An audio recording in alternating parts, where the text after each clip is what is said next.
प्यारे दोस्तों, Hindi മേഫിൽ YouTube channel पर सबका स्वागत. നമ്മൾ ഇന്ന് പഠിക്കാൻ പോകുന്നത് അലങ്കാർ. അലങ്കാറിൻ്റെ 3 പാർട്ട് നമ്മൾ ഓൾറെഡി പഠിച്ചു കഴിഞ്ഞു. 3 ശബ്ദാലങ്കാറായിരുന്നു. ഇനി നമ്മൾ നോക്കാൻ പോകുന്നത് അർത്ഥാലങ്കാറാണ് കേട്ടോ. അർത്ഥാലങ്കാറിൻ്റെ 3 ഭേദങ്ങളും കൂടി നമുക്ക് സിലബസിലുണ്ട്. ഉപമ, അതിലൊന്നാണ് ഉപമ. ഉപമയാണ് നമ്മൾ ഇന്ന് പഠിക്കാൻ വേണ്ടി പോകുന്നത്. ഓക്കെ, അപ്പോൾ നമുക്ക് നേരെ വീഡിയോയിലേക്ക് കിടക്കാം. അപ്പോൾ അർത്ഥാലങ്കാറിന് 3 ഭേദങ്ങളാണുള്ളത്. 3 അതിൽ കൂടുതലുണ്ട്, പക്ഷെ നമുക്ക് സിലബസിൽ 3 പഠിക്കാനുള്ളത്. അതാണ് ഉപമ, രൂപക്, ഉത്പ്രേക്ഷ. ഓക്കെ, ഇനി എന്താണ് ഉപമ? ഉപമ എന്ന വാക്കിൻ്റെ അർത്ഥം എന്താണ്? അതാണ് നമ്മൾ നോക്കാൻ പോകുന്നത്. ഉപമ എന്ന വാക്കിൻ്റെ അർത്ഥം തുലനാകർണ.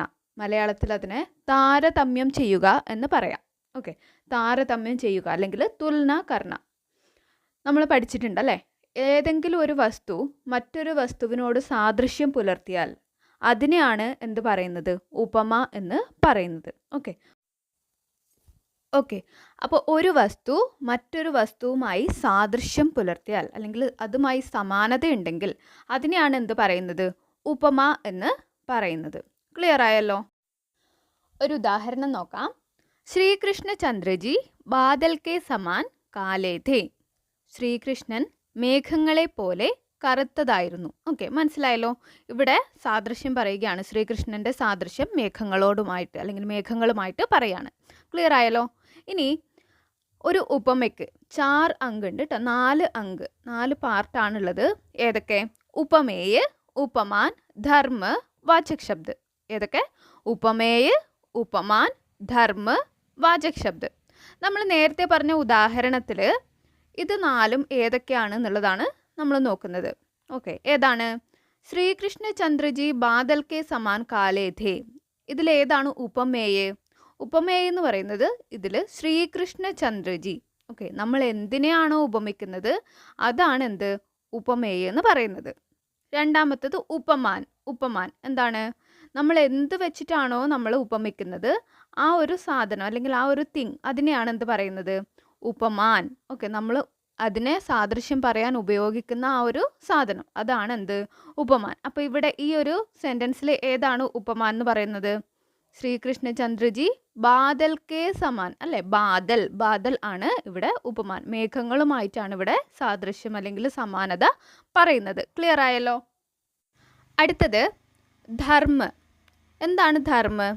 ശ്രീകൃഷ്ണ ചന്ദ്രജി ബാദൽ കെ സമാൻ കാലേ ഥേ അല്ലേ? ഇവിടെ മേഘത്തിൻ്റെ അല്ലെങ്കിൽ ബാദലിൻ്റെ ഒരു പ്രോപ്പർട്ടി പറയുന്നുണ്ട്. ശ്രീകൃഷ്ണചന്ദ്രൻ മേഘങ്ങളെ പോലെയാണ് എന്ന് പറഞ്ഞിട്ടില്ല, മേഘത്തിൻ്റെ ഒരു പ്രോപ്പർട്ടിയും കൂടി പറഞ്ഞിട്ടുണ്ട് അല്ലേ? ബാദൽ കെ സമാൻ കാലേ ഥേ. ഇവിടെ കാലേ അല്ലെങ്കിൽ കറുപ്പ് എന്നുള്ള ആ ഒരു വേർഡാണ് എന്ത്? ധർമ്മ. ക്ലിയർ ആയല്ലോ?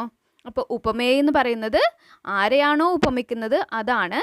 ഉപമ എന്ന് പറയുന്നത് എന്ത് അളവ് കോൽ അല്ലെങ്കിൽ എന്ത് വെച്ചിട്ടാണോ നമ്മൾ ഉപമിക്കുന്നത് അതാണ് ഉപമാൻ. ധർമ്മ എന്ന് പറയുന്നത് ആ ഉപമാൻ്റെ തന്നെ എന്ത്? അതിൻ്റെ ഒരു പ്രോപ്പർട്ടിയും കൂടി പറഞ്ഞിട്ടുണ്ടാവും, അതാണ് എന്ത്? ധർമ്മ.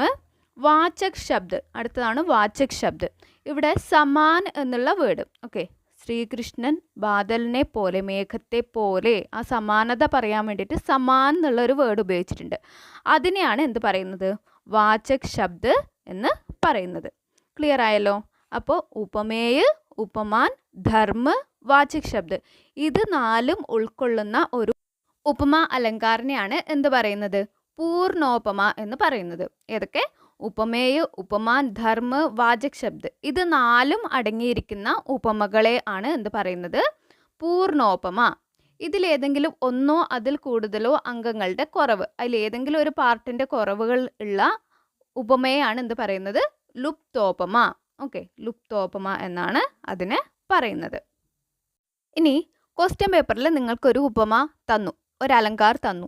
ഇത് ഉപമ തന്നെയാണോ എന്ന് തിരിച്ചറിയാൻ വേണ്ടിയിട്ട് മനസ്സിലാക്കാൻ പറ്റുന്ന കുറച്ച് ഉപമയുടെ വാചീ ശബ്ദമുണ്ട്. അത് മനസ്സിലാക്കാൻ വേണ്ടിയിട്ട് ആ അലങ്കാർ അല്ലെങ്കിൽ ആ ഒരു സെൻറ്റൻസിൽ അല്ലെങ്കിൽ ആ പങ്ക്തികളിൽ തരുന്ന കുറച്ച് വേർഡ്സ് ഉണ്ട്. ആ വേർഡ്സ് കണ്ടു കഴിഞ്ഞാൽ നമുക്ക് ഉറപ്പിക്കാം ഇത് ഉപമ അലങ്കാരാണ്. ഏതൊക്കെയാണ് ആ വേർഡ്? നോക്കിക്കോളൂ. സൗ, ലൗ, സരിസ്, സമാൻ, സദൃശ്, തുല്യ, സി, സേ തൂൽ. ഓക്കെ, ഇത് നിങ്ങൾ ബൈഹാർട്ട് ചെയ്ത് വെച്ചോളൂ. ഇത് ബൈഹാർട്ട് ചെയ്ത് വെക്കുന്നതിലൂടെ നിങ്ങൾക്ക് ഇത് ഉപമ തന്നെയാണോ എന്നുള്ളത് മനസ്സിലാക്കാൻ പറ്റും, പെട്ടെന്ന് മനസ്സിലാക്കാൻ പറ്റും. ഓക്കെ, ഏതൊക്കെയാണ് വേർഡ്?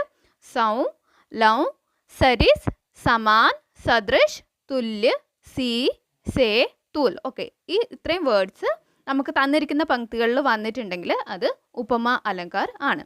ക്ലിയർ ആയല്ലോ? ഇനി നമുക്ക് 2-3 എക്സാമ്പിളും കൂടി നോക്കിയിട്ട് വൈൻഡപ്പ് ചെയ്യാം. നോക്കിക്കോളൂ. സാഗർ സാ ഗംഭീർ ഹൃദയ ഹോ, ഗിരി സാ ഊഞ്ചാ ഹോ ജിസ്കാ മൻ. ഓക്കെ, അപ്പോൾ സിമ്പിൾ അല്ലേ കണ്ടുപിടിക്കാൻ? സാഗർ, സാ എന്നുള്ള വേർഡ് വന്നു. ഉപമയുടെ വാചി ശബ്ദം നമ്മൾ നോക്കിയല്ലേ? സാ എന്നുള്ള വേർഡ് വന്നിട്ടുണ്ട്. സാഗർ സാ ഗംഭീർ ഹൃദയ ഹോ, ഗിരി സാ ഊഞ്ചാ ഹോ ജിസ്കാ മൻ. അവിടെയും സാ എന്നുള്ള വേർഡ് വന്നതുകൊണ്ട് നമുക്ക് എന്തുറപ്പിക്കാം? ഇത് ഉപമയാണ്. നെക്സ്റ്റ്, രാധാവദൻ ചന്ദ്രസോ സുന്ദർ.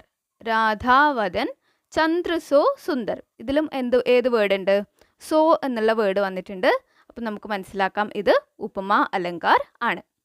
ഓക്കെ, ഇനി ക്വസ്റ്റ്യൻ പേപ്പറൊക്കെ ഡിസ്കസ് ചെയ്യുന്ന സമയത്ത് നമുക്ക് കുറച്ചും കൂടി ഉദാഹരണങ്ങൾ നോക്കാം. നമുക്ക് എങ്ങനെ ഇത് മനസ്സിലാക്കാം എന്നുള്ളതൊക്കെ അടുത്ത പാർട്ട് വരുമ്പോൾ നിങ്ങൾക്ക് മനസ്സിലാവും. ഇന്നത്തെ ക്ലാസ് അപ്പോൾ ഇത്രയേ ഉള്ളൂ. എല്ലാവർക്കും മനസ്സിലായി എന്ന് വിചാരിക്കുന്നു. എല്ലാവരും പഠിച്ചു തുടങ്ങിക്കോളുക. Good bye.